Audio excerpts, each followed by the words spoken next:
Ito yung bagyo ano? Yung Christine? Oo. Ah, ito yung ano? Ito yung tulay na amin dinadaanan pag namimili kami dito ng tilapia.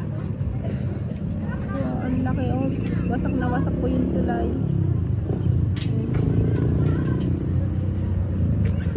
Ay, grabe. Tapos ginagawa nila. Hindi nila ginagawa.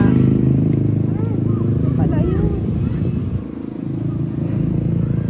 Wasak na wasak ang tulay. Buti hindi bumaksak dun sa ano, sa may bahay ko dito. Buti hindi siya nagdiretso. Kundi wasak din ang bahay. May bahay po sa ilalim. Kasi ito po yung tulay. Buti hindi nagdiretso dun sa may bahay. Kawawa naman.